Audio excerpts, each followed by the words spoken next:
ბიზნესმენი, რომელიც ოკუპირებულ დონეცკთან ვაჭრობის დაწყებას აპირებს, ამბობს, რომ ივანიშვილს ყურებს დააჭრის. ვალერიანე ქოჩიაშვილის კომპანიამ ქვანახშირისა და ლითონის ექსპორტის შესახებ ხელშეკრულება გააფორმა, ამის შესახებ გუშინ რუსული მედიით გახდა ცნობილი. გავაფრთხილებთ ოცნებას, რომ დაგვეხმარონ, თორემ მაგათ ყურებს დავაჭრი, ივანიშვილსაც ყურებს დავაჭრი, ამბობს ბიზნესმენი. ქოჩიაშვილმა საზოგადოებას თავი გერმანიის ელჩის შეურაცხყოფით დაამახსოვრა. საქართველოში შობადობის მაჩვენებელი ბოლო 32 წლის განმავლობაში ისტორიულ მინიმუმზეა. საქსტატის ოფიციალური მონაცემებით 2025 წელს 6452-ით მეტი ადამიანი გარდაიცვალა, ვიდრე დაიბადა. გასულ წელს ქვეყანაში 37867 ბავშვი დაიბადა, გარდაცვალების მაჩვენებელი კი 44319 იყო.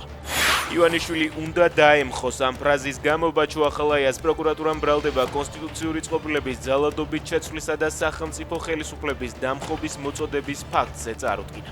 ახალაიას 4 ოქტომბრის აქციის ორგანიზებასაც ედავებიან. წყალტუბოში ერთ-ერთ ბინაში ცოლ-ქმარი გარდაცვლილი იპოვეს. მთავარის ინფორმაციით ისინი გაზის გაჟონვის შედეგად დაიღუპნენ. ადგილობრივი მედია მეგატივი წერს, რომ გარდაცვლილი ქალი წყალტუბოს სასწრაფოდ დახმარების ექიმი იყო.